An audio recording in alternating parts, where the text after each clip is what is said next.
안녕하십니까. 그레이트 스펜서 미스터 윤입니다. 시니어 로맨스 오디오 드라마 아내의 향기가 나는 여자 그리고 단팥빵입니다. 오늘은 5번째 중 4번째 이야기 에피소드 4 그림자 속의 온기입니다. 서로의 비밀을 목격했던 그날 이후 공원의 공기는 달라졌습니다. 며칠간의 어색한 공부액이 흘렀고 저는 그 빈 시간 동안 수없이 되뇌었습니다. 그녀는 다시 나타날까? 아니, 내가 다시 그곳에 나가도 되는 걸까? 우리의 세상은 우연히 한 번 스친 것만으로도 서로에게 상처를 남길 수 있는 그런 위험한 곳이었습니다. 그럼에도 불구하고 제 발걸음은 다시 목련나무 아래로 향했습니다. 마치 강력한 자석에 이끌리는 쇠붙이처럼. 그렇게 우리의 아침은 보이지 않는 약속이 되었습니다. 저는 여전히 시집을 들고 벤치에 앉았고 그녀는 여전히 그 앞에서 고요한 움직임을 이끌었습니다. 운동이 끝나면 그녀는 자신이 가져온 작은 보온병을 열어 향긋한 허브차를 2잔 따르곤 했습니다. 그리고 말없이 제게 한 잔을 건넸습니다. 처음에는 사양했지만 좋은 아침을 나누는 데에는 이유가 필요 없어요 라고 말하는 그녀의 옅은 미소 앞에 저는 더 이상 거절할 수 없었습니다. 따뜻한 찻잔이 손으로 전해주는 온기, 코끝을 감싸는 향긋한 차향기, 저는 매일 아침 그녀에게 작은 온기를 빚지고 있었습니다. 우리는 많은 이야기를 나누지 않았습니다. 그저 시집의 구절에 대해, 그날의 날씨에 대해, 공원의 꽃에 대해 소소한 대화를 나눌 뿐이었습니다. 하지만 저는 그 대화의 행간에 숨겨진 그녀의 진짜 이야기를 듣고 있었습니다. 그녀가 이 시인의 언어는 참 단단하네요 라고 말할 때 저는 그녀가 걸어온 단단한 삶을 느꼈습니다. 그녀가 저 꽃은 혼자 폈는데도 참 꿋꿋해요 라고 말할 때 저는 세상에 홀로 맞서온 그녀의 외로움을 보았습니다. 그녀의 말 한마디 한마디는 마치 숙련된 의사가 맥을 짚듯 사람의 마음 가장 깊은 곳을 정확히 짚어내곤 했습니다. 저는 더 이상 그녀를 의심의 대상으로 보지 않았습니다. 그녀는 제게 한 페이지 한 페이지 아주 천천히 읽어내려 가야 할 세상에서 가장 우아하고 아름다운 시집과도 같았습니다. 저의 시선은 점점 더 오랫동안 그녀에게 머물렀습니다. 운동을 지도할 때의 진지한 눈빛, 동료들과 인사를 나눌 때의 옅은 미소, 그리고 아주 가끔 저와의 대화 중에 아주 순수한 청량감에 터져나오는 소녀 같은 웃음. 그 모든 순간들이 제 마음에 차곡차곡 쌓여갔습니다. 그럼에도 한편 제 안에 미스터 K는 계속해서 경고의 목소리를 냈습니다. 위험하다. 그녀는 단순한 여자가 아니다. 그녀의 통찰력은 네가 가지고 있는 모든 방어수단을 무너뜨릴 것이다.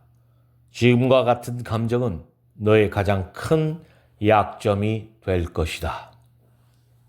하지만 제 머리와 달리 저의 깊은 속가슴은 그 모든 경고를 무시한 채 그녀에게로 향하고 있었습니다. 사실 아내를 이룬 후 제 시간은 과거에 멈춰 있었습니다. 하지만 그녀를 만난 후 제 시간은 다시 흐르기 시작했습니다. 이것이 어찌된 일일까? 사랑? 저는 아직 그것은 알 수 없었지만 한 가지는 분명했습니다. 저는 그녀의 세계가, 그녀의 침묵이, 그녀라는 사람이 궁금했습니다. 미치도록. 어느 화창한 오후 저는 용기를 내어 그녀에게 제안했습니다. 이재 선생님, 혹시 시간 괜찮으시다면 차 한 잔 하시겠습니까? 매일 아침 따뜻한 차를 대접받는 신세만 지는 것 같아서요. 그녀는 잠시 놀란 듯 저를 바라보았지만 이내 고개를 끄덕였습니다. 선생님이란 호칭 낯설어요. 편하지 않네요. 그냥 이름을 불러주세요. 예? 예, 지혜씨. 우리는 공원을 나와 낡은 골목길 안쪽에 숨어있는 작은 찻집으로 향했습니다. 그곳까지 걷는 동안 우리는 아무 말도 하지 않았습니다. 하지만 하나도 어색하지 않았습니다. 보도블록 위로 떨어지는 나뭇잎 그림자, 쉼터의 처마 밑에 매달린 풍경 소리, 그리고 나란히 걷는 우리 두 사람의 발소리, 그 모든 것이 마치 하나의 대화처럼 느껴졌습니다. 찻집 안은 오래된 나무와 찻잎이 섞인 마음을 차분하게 만드는 향기로 가득했습니다. 우리는 창가 자리에 마주 앉았습니다. 거친 질감의 세라믹 찻잔, 그 안에서 피어오르는 따뜻한 김, 창밖으로는 이름 모를 덩굴 식물이 햇살을 받으며 반짝이고 있었습니다. 그곳은 마치 세상의 모든 위험과 비밀로부터 분리된 안전한 섬과도 같았습니다. 매일 보던 공원 벤치가 아니라 이렇게 찻잔을 사이에 두고 마주 앉으니 기분이 조금 묘하네요. 나쁘지 않은 그런 묘한 기분이요. 그녀의 말에 제 마음도 따라 설레었습니다. 나쁘지 않은 묘한 기분. 그녀는 언제나처럼 정확한 단어를 골라냈습니다. 저도 그렇습니다. 딱딱한 세상에서만 살다가 이렇게 부드러운 찻잔의 온기를 마주하니 저까지 덩달아 부드러워지는 느낌입니다. 우리는 서로의 가면, 즉 지금 드러내지 않고 있는 모습에 대해 이야기했습니다. 하지만 그녀의 질문들은 평범하지 않았습니다. 그것은 대화라기보다는 영혼을 향한 조용한 노크와도 같았습니다. 숫자와 평생을 함께 하셨다니 외롭지는 않으셨어요? 숫자는 거짓말을 하지는 않지만 따뜻하게 안아주지도 않으니까요. 그녀의 말은 마치 숙련된 심리학자의 바늘 같았습니다. 제 영혼의 가장 아픈 혈 자리를 아주 부드럽게 그러나 정확하게 찔러왔습니다. 그 순간 제 안에 미스터 K가 비상 경고를 울렸습니다. 이것은 단순한 통찰력이 아니었습니다. 이것은 상대의 무의식적 방어 기제를 우회하여 가장 깊은 내면의 구조를 읽어내는 상황 분석 심리학의 최상위 기술이었습니다. 그녀가 마음만 먹는다면 제 모든 비밀의 성벽을 한순간에 무너뜨릴 수 있는, 조사한 바에 따르면 전 세계에서 오직 그녀만이 구사할 수 있는 위험한 능력이었습니다. 저는 순간 등골이 서늘해졌습니다. 그때 저는 그녀의 눈을 보았습니다. 그 깊은 눈 속에는 상대를 조종하려는 차가운 계산이 없었습니다.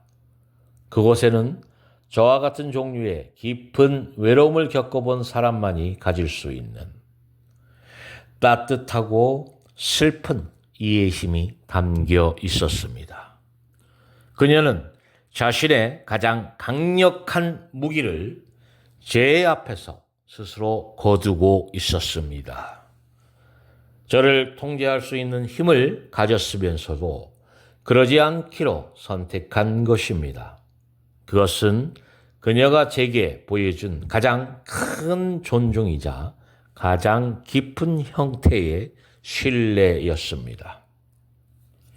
그 순간 저는 모든 것을 털어놓고 싶은 강렬한 충동에 휩싸였습니다. 사실 나는 비밀 요원이며 당신은 내 아내의 동생일지도 모른다고. 당신은 지금 위험에 처해 있다고. 하지만 저는 입을 다물었습니다. 그녀가 제게 보여준 신뢰를 저 역시 지켜주고 싶었기 때문입니다. 뜨거운 것이라. 아마 먼저 떠난 사람에 대한 그리움이겠죠. 저는 제 진심의 일부를 거짓말로 포장하여 그녀에게 건넸습니다. 그녀는 더 이상 묻지 않고 그저 고개를 끄덕이며 제 찻잔에 따뜻한 물을 채워줬습니다. 그녀의 손길은 부드럽고 섬세했습니다. 사람의 마음을 어루만지는 법을 아는 손길이었습니다. 찻집을 나설 때 우리는 이전보다 훨씬 더 가까워져 있었습니다. 비밀과 거짓말 위에서 우리는 역설적으로 가장 깊은 교감을 나누고 있었습니다. 이런 것이 혹여라도 사랑으로 발전할 수 있을까? 그렇다면 이 위험한 관계의 끝은 어디일까? 하지만 이내 저는 고개를 저었습니다. 그저 그녀와 함께 걷는 이 순간의 온기가 영원하기를 바랄 뿐이었습니다. 시간 가는 줄 모르고 살아온 이야기, 지금 이야기, 앞으로 살아갈 이야기들을 하다가 문득 그녀의 알람이 울렸습니다.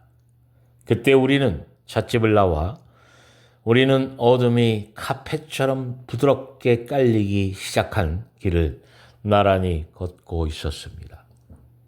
가로등이 하나둘 켜지고 낮의 열기가 식은 서늘한 공기가 뺨을 스쳤습니다. 그녀의 집이 이 근처라고 했습니다. 제가 그녀를 바래다주는 지극히 평범한 연인들의 모습을 하면서 너무 앞서는 마음일지는 모르지만 제 마음 한구석이 저릿하게 아파왔습니다. 평범하게 산다는 것이 제게는 왜 이토록 어려운 일일까요? 오늘 감사했습니다.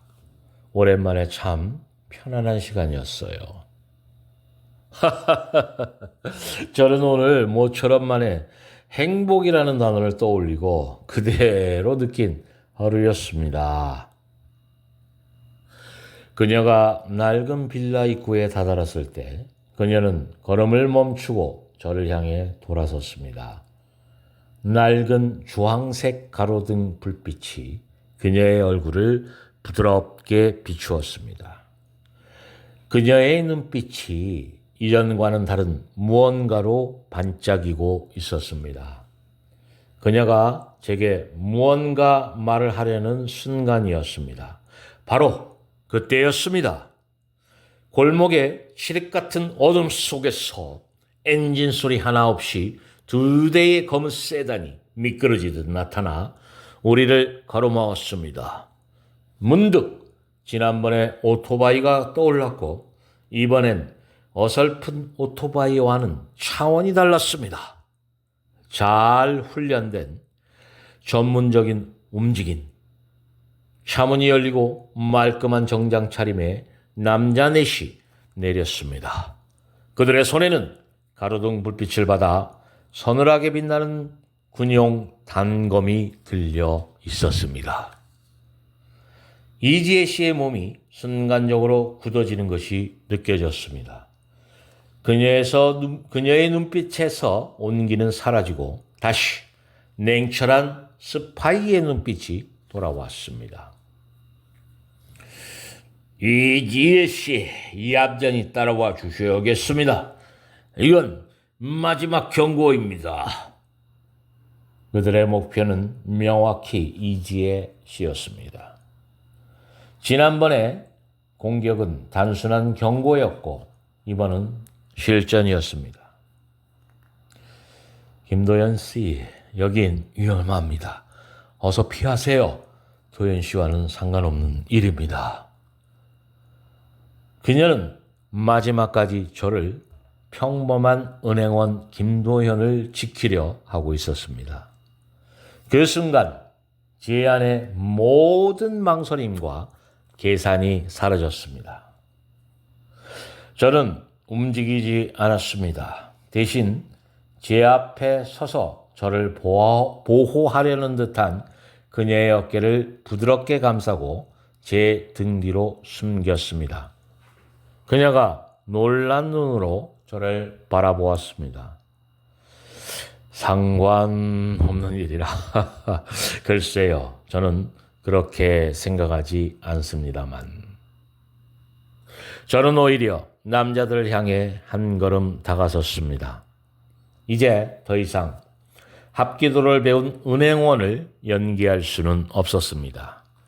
그녀의 생명이 위험한 이 순간 제게 허락된 선택지는 단 하나뿐이었습니다. 미스터 K가 되는 것. 당신은 끼어들지 마라. 죽고 싶지 않으면. 남자들이 동시에 달려들었습니다. 그들의 움직임은 빠르고 정교했습니다. 하지만 제 눈에는 그들의 다음 공격 경로의 급소가 마치 느린 활동 사진이 펼쳐지는 것처럼 환히 보였습니다. 첫 번째 남자의 단검을 맨손으로 흘려보낸과 동시에 그의 팔꿈치 관절을 역으로 꺾었습니다. 비명이 터져 나왔습니다. 두 번째 남자의 옆구리를 향해 저는 망설임 없이 정확하고 깊게 팔꿈치를 찔러 넣었습니다. 급소를 가격당한 남자는 숨을 헐떡이며 쓰러졌습니다. 제 움직임에는 단 하나의 망설임도 군더더기도 없었습니다. 오직 상대를 가장 빠르고 확실하게 무력화시키기 위한 수십 년간 제 몸에 새겨진 본능이었습니다. 남은 두 명의 남자가 겁을 먹고 주춤하는 사이 저는 그들의 무기를 순식간에 빼앗아 제압했습니다. 모든 것은 10초도 채 걸리지 않았습니다. 고요함이 찾아왔습니다. 4명의 남자들은 바닥에 쓰러져 신음하고 있었습니다. 저는 거친 숨을 몰아쉬며 천천히 그녀를 향해 돌아섰습니다. 그녀는 그 자리에 그대로 서 있었습니다. 충격과 혼란, 그리고 제가 지금껏 그녀에게서 단 한 번도 보지 못했던 경이로움이 뒤섞인 눈으로 저를 바라보고 있었습니다. 그녀는 저의 정체를 의심하는 것이 아니었습니다. 상황 분석 심리학의 대가인 그녀는 방금 자신이 본 것이 무엇인지 그 현상 너머의 본질을 꿰뚫어 보려고 애를 쓰고 있었습니다. 저는 쓰러진 남자들을 무시하고 그녀에게 다가갔습니다. 그리고 떨고 있는 그녀의 어깨를 제 양손으로 부드럽게 감쌌습니다. 괜찮습니까, 지혜 씨? 놀라셨죠? 제 목소리는 방금 전 칼을 든 괴한들을 제압한 사람의 것이라고는 믿을 수 없을 만큼 부드럽고 따뜻했습니다. 그녀는 아무 말 없이 저를 올려다보았습니다. 그녀의 눈동자에 주황색 가로등 불빛과 함께 제 얼굴이 담겨 있었습니다. 의심도 경계심도 아니었습니다. 그의 눈빛은 얼핏 두려움에 빠진 한 여인이 자신을 구해준 한 남자의 가장 깊은 곳을 들여다보는 그런 종류의 깊고 투명한 신뢰의 눈빛이었습니다. 그 순간 저는 알았습니다. 저는 돌이킬 수 없는, 넘지 말아야 할 심리적 선을 넘어버렸다는 것을. 그녀를 지키기 위해 저는 제 세계의 일부를 그녀에게 보여줄 수밖에 없었습니다. 그리고 그녀는 그 위험한 세계의 문을 열린 곳에서 저를 바라보고 있었습니다.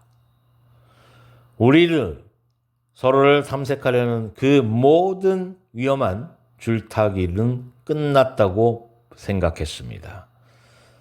이제 우리는 어쩌면 같은 벼랑 끝에 나란히 서게 된 것입니다.